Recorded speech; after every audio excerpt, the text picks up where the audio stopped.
nta kiguzi na kimwe wotanga kugira ngo Imana ishobore kukwemera.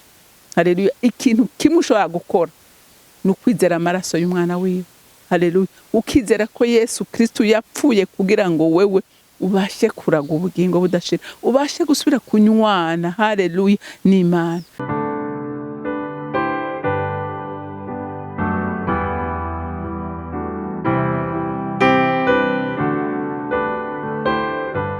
Bakunzi ba CANAAN TV, ndanezerewe kandi gusubira guhura namwe ngo tuganire ijambo ry'Imana.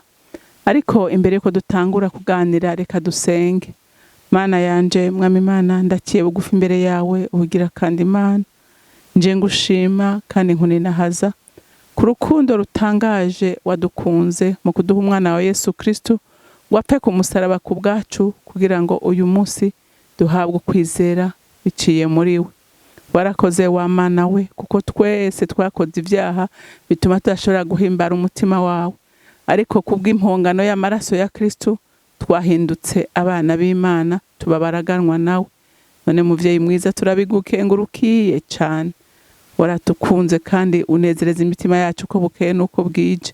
N'uyu munsi nturarambirwa kutugirira neza, kuko niyo dutsitaye uratuvyura, niyo mwami Imana tuzimira tuzimurura, kuko umugambi wawe ari uko abantu bose baraga ubugingo budashira.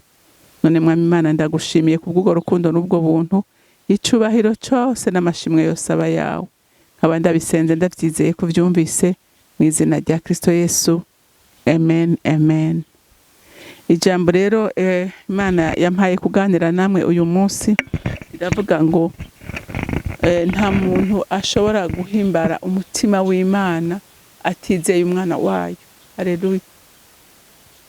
Kuko abantu bose atanumwe avuyemo, twese twakoze ibyaha. Haleluya. Bituma dutandukana n'Imana, ariko Kristo niwe yatumye dusubira kunywana n'Imana. Rero utizeye umwami nta kuntu na kumwe ushobora kunywana n'Imana. Reka dusome mu Baroma igice cya 3, turasoma kuva ku murongo wa 21 dushikane ku murongo wa 27. Haravuga ngo ukugororoka kuva ku Mana. Ariko noneho ibyagezwe bitariho, kugororoka kuva ku Mana kurahishuwe. Gushingirwa intahe n'ibyagezwe n'ibyabavugishwa n'Imana. N'ukugororoka kuva ku Mana kuzanwa no kwizera Yesu Kristo, kugira ngo abizeye bose baguhabwe, kuko atatandukaniro, bose bakoze ibyaha ntibashikira ubwiza bw'Imana. Batsindanishirizwa n'ubuntu bwayo ibibahereye ubusa kubwo gucungurwa kubonegwa muri Kristo Yesu, uwo Imana yashizeho kuba impongano y'uwizera, ayigigwa n'amaraso yiwe, kugira ngo Imana yerekana ukugororoka kwayo, kuko yirengagije ibyaha byakozwe kera kubw'imbabazi zayo, no kugira ngo yerekane ukugororoka kwayo muri iki gihe, ngo ibe igororoka n'itsindanishiriza uwizeye Yesu. None rero ukwihaya kuri hehe? Kwarabujijwe, kwabujijwe n'ibyagezwe ki? Mbega ni iby'ibikorwa? Habanamba kwabujijwe n'ibyo kwizera. Amen. Ijambo ry'Imana riratubwiye neza yuko ivyagezwe atari byo byatumye twemerwa n'Imana. Haleluya. Uyu munsi hariho abantu bakora ibikorwa byiza byinshi, kandi bakaba bizeye ko ibyo bikorwa bishobora kugira iki? Gutuma bemerwa imbere y'Imana. Ariko nagira nkubwire ngo ibikorwa bitagira ukwizera birapfuye. Haleluya. Haleluya. Ijambo ry'Imana ryatubwiye ngo twese umuntu wese yaremwe ngo yaracumuye, yakoze icyaha, bituma atagira iki? Adashobora guhimbara umutima w'Imana. Haleluya. Uyu munsi wambaza ngo none ugira umbwire ko umuntu wese yakoze icyaha gute? Umunsi Imana irema umuntu yamuremye mu ishusho ryayo, bisigura ngo umuntu nta cyaha cyari muri we. Mu muntu hari mu ibyiza gusa ko yasa n'Imana, yabona nk'Imana, yumvira nk'Imana, yakora nk'Imana, nta cyaha cyari muri we. Ariko umunsi umuntu yakira ikinyoma cya Satani, haleluya, umunsi umuntu yakira ikinyoma cya Satani akemera gukora iby'Imana yamubujije, umuntu yaciye yakira kameremere ka Satani, kameremere k'Imana kamuvamo. Kandi turazi neza ko ibiranga Satani ni bibi gusa, haleluya. Satani irangwa n'ibibi gusa, nta cyiza Satani ikora. Rero kuva umunsi umwana w'umuntu yemera icyo kinyoma, yakiriye kameremere ka Satani, bisigura ngo umuntu wese avuka asa na Satani, haleluya, kubera kamere kiwe kanduye. Hariho ibintu byo nakwereka by'ukuri ko umuntu afise gukora nka Satani. Muze murabe akana gatoya, iyo gashavuye karashobora kurya amenyo, ibinyigisha atana amenyo karamera, kakarya ibinyigisha mama wako, nta wamwigishije ngo kuryana ibinyigisha birababaza, cyangwa asanga akana karavumana, nta wamwigishije kuvumana, cyangwa akana bagasaba ikintu hegeye kugakaka kwima, nta wamwigishije kwimana. Bisigura ngo muri kamere y'umuntu harimo ikibi, haleluya. Uyo nawe nta wundi yanduje kamere y'umuntu, ni Satani, haleluya, haleluya. Bituma rero naho ukora ibikorwa bimeze gute, kubera iyo kamere yawe yanduye, ntushobora, kuko ngo umunsi umuntu acumura yatandukanye n'Imana, haleluya. Rero uwatumye umuntu agaruka muri presence y'Imana akanywana n'Imana ni Kristo, haleluya. Kuko byabaye ngombwa ko Imana irungi ku mwana wawe, kuko rimwe ndabereke ivyagezwe, amategeko umuntu yaramunaniye, haleluya, ivyagezwe byaramunaniye. Ubuhanuzi abavugishwa bazanye byaranse, nta na kimwe kigeze gishobora gufasha umwana w'umuntu ngo ahimbara umutima w'Imana 100%, kuko nibimazi byatangwa ngo byarafuka, haleluya, byarafuka ibyaha umwaka, mu mwaka basubira kuza kandi umuntu agasubira kujya gutanga ibimazi. Bisigura ngo amaraso y'ibikoko yatangwa ntiyigeze akuraho icyaha cy'umuntu, haleluya. Byasaba ko hariho umuntu yambaye ishusho y'umuntu, haleluya, aza agakuraho icyaha, haleluya, akanesha Satani. Itegeko ryose Imana yashinze umuntu akaryuzuza, kuko harabuze umuntu n'umwe ashobora kuzuza amategeko y'Imana kugira ngo Satani abure uburenganzira ku muntu, haleluya, kuko byasaba umuntu yambaye umubiri, haleluya. Yesu Kristo biba ngombwa ko yigira umuntu kugira ngo ashobore kuza guhangana nande n'umwasi, haleluya. Yesu Kristo aramunesha, isi yayibayemwo atacyaha yayikozemwo, hanyuma abona kugira iki, kumena amaraso yiwe, haleluya, ngo abikimazi kizima cyahimbaye Imana, bituma uwizeye uwo mwami, haleluya. Kuko Yesu Kristo niwe yabaye impongano yacu, niwe yabaye ikimazi. Urumva uwumwizeye rero aca yimuka akava mu bwami bwa Satani akinjira mu bwami bwa Kristo, haleluya. Amaraso yiwe akamuvugira, haleluya. Uyu munsi amaraso ya Kristo ntashobora kukuvugira utamwizeye, haleluya. Uwumwizera ni wagira iki, ni wacava muri bwa bwami bw'umwasi akimukira mu bwami bwa Kristo, akabona gusubira kugiranira imigenderanire myiza n'Imana, haleluya, haleluya. Ukabona gusubira kugiranira iki, kugiranira imigenderanire myiza n'Imana. Ngaha ku murongo wa 23 ngo bose bakoze ibyaha ntibashikira ubwiza bw'Imana, haleluya. Nta n'umurumva abaho yashoboye gushikira ubwiza bw'Imana, ngo batsindanizwa n'ubuntu bwayo ibibahereye ubusa, haleluya. Nta kiguzi na kimwe wotanga kugira ngo Imana ishobore kukwemera, haleluya. Ikintu kimwe ushobora gukora ni ukwizera amaraso y'umwana wiwe, haleluya. Ukizera ko Yesu Kristo yapfuye kugira ngo wewe ubashe kuraga ubugingo budashira, ubashe gusubira kunywana haleluya n'Imana. Ikimanga cyari hagati yawe n'Imana kigakugwaho, kuko gikugwaho nande, gikugwaho nayo maraso ya Kristo.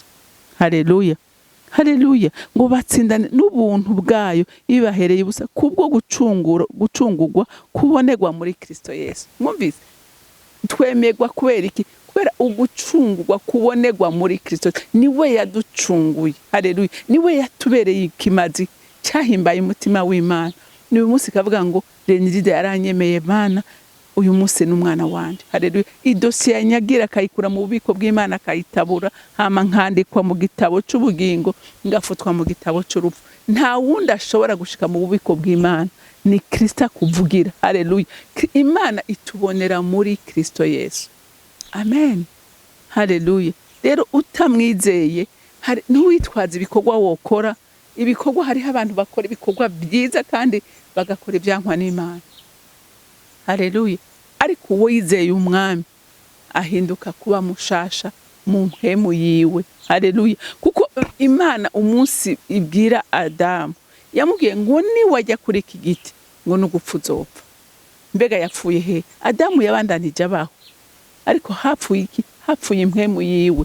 Impemu yacu nivugana n'impemu y'Imana, haleluya. Iyo mpemu rero niho tuvuganira n'Imana.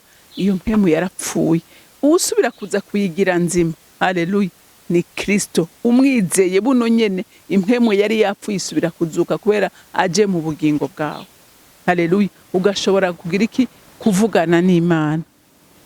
Amen. Ngo kubonerwa muri Kristo, uwo Imana yasizeho kuba impongano y'uwizera, ayigigwa n'amaraso yiwe, haleluya. Urumva, tugigwa abera n'amaraso yiwe, kugira ngo Imana yerekane ukugororoka kwayo, kuko yirengagije ibyaha byakozwe kera kubwo imbabazi zayo, haleluya. Imana icayirengagiza icayirengagiza ibyaha byose, haleluya, umuntu yakoze. Nico gituma ntera intege umuntu wese. Hariho abantu ushobora kuvuga bati twe twakoze ibyaha byinshi, Imana ntiyo tubabarira, Imana ntiyo tugirira neza. Umviriza, umunsi gusa wizeye ukizera umwami Yesu, ukavuga ngo umwami Yesu, ngo ndakwakiriye mu bugingo bwanje, haleluya. Ngwino ube mu mutima wanje, umparira ibyaha byanje, haleluya. Urumva, ukakira gusa kumutumira mu bugingo bwawe n'umutima, ukabyaturisha akanwa kawe, ukabyizeresha umutima wawe ko Yesu yapfuye, haleluya, akazuka kugira ngo wewe nawe ubone kuzukana nawe. Umviriza, uwo mwanya nyene mpemu w'Imana aza kuba muri wewe, haleluya. Mpemu w'Imana buno nyene ataza muri wewe. Hanyuma kuko ikimazi ni Kristo gusa, haleluya. Rero abantu benshi uyu munsi bari ko baratera umugongo imbabazi z'Imana. Imbabazi yarazitanze, haleluya. Imbabazi yarazitanze, nahaweho kuzakira kugira ngo ntuzogwe mu mahonero, ariko uzoragwe ubugingo budashira, haleluya. Yerekanye ukugoroka kwayo, kuko yirengagije ibyaha byakozwe kera kubw'imbabazi zayo, no kugira ngo yerekane ukugoroka kwayo muri iki gihe, ngo ibe iyigororoka n'itsindanishiriza uyizeye wese, haleluya. Mwumvise, uwizeye wese aca atsindanishirizwa, haleluya. Ikibazo ni ukutayizera. Ikibazo ntikiri ku Mana, ikibazo kiri kuwateye umugongo umusaraba, ikibazo kiri kuwanse kwakira imbabazi za Kristo. Ariko imbabazi z'Imana zirahari muri kubu, muri kahise, muri kubu no muri kazoza. Imbabazi z'Imana zirahari, haleluya. Ico kintu ngo baragikunda gutera confusion abana b'Imana, ngo abantu ngo bababwiye ngo bakora ivyaha. Oya, imbabazi z'Imana zirahari, zirahari. Ni wewe gusa umenya ngo aha hantu birangoye, ariko Imana yo imbabazi zayo zirahari ku muntu uwari we wese, ku cyaha icyo ari cyo cyose yakoze. Ariko ntibisigura kuguma witembagaza mu vyaha. Oya, Imana ntiyonezerwa n'umwana wayo aguma yivundagaza, ariko imbabazi zayo zirahari. Kugira imbabazi z'umuvyeyi ku mwana zihari, haleluya. hariho abantu uhora numva ngo hinge babanze ngo baje kwiyeza, wiyeza gute? We ntushobora kwiyeza. Haleluya. Ntushobora kwiyeza, nta n'umuntu ashobora kukweza. Ariko twezwa n'iki? Tweza n'ijambo ry'Imana. Niryo rituma tuba transforme, niryo rituma duhinduka. Haleluya. Kandi hinge ndababwira, Imana ntikeneye ko tuza kwisaba ikigongo. Oya, ntavyikeneye.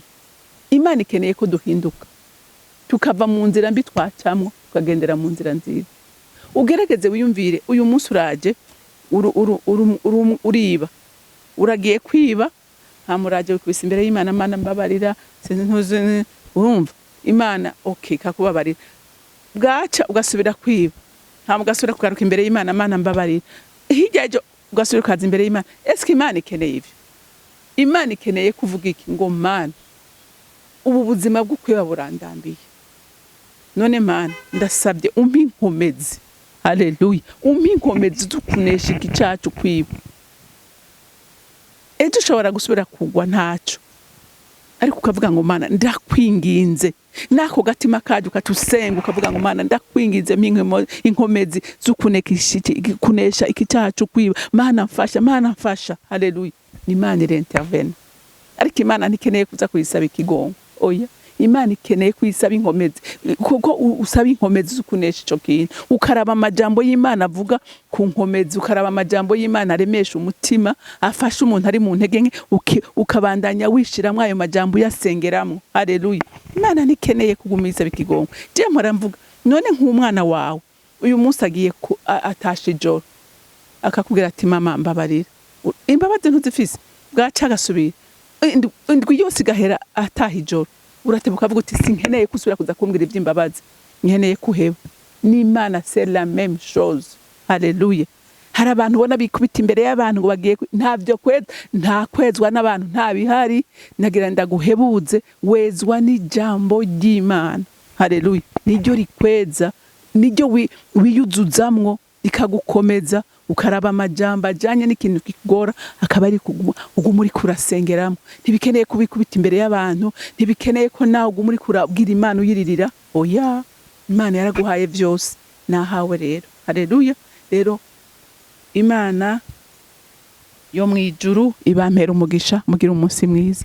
Mana data rugira vyose uri mwijuru, ndagushimiye kubw'ijambo ryawe. Mana nyemerera uryagure mu mitima y'abantu, nyemerera uvomere umutima wose warudende bukiwe, usubire kuzura inkomezi, kuko ndazi neza ko umwase nta kindi akeneye kubesha abana b'Imana, ariko kuri kose tugukura mu ijambo ryawe. Rero urakoze Mwami Imana ko wemeye kutugirira neza, hama icubahiro cyose n'amashimwe yose aba yawe, nkaba ndabisenze ndabyizeye kuvyumvise mu izina rya Kristo Yesu. Amen, amen. Mwarahezagiwe, mugira umunsi mwiza.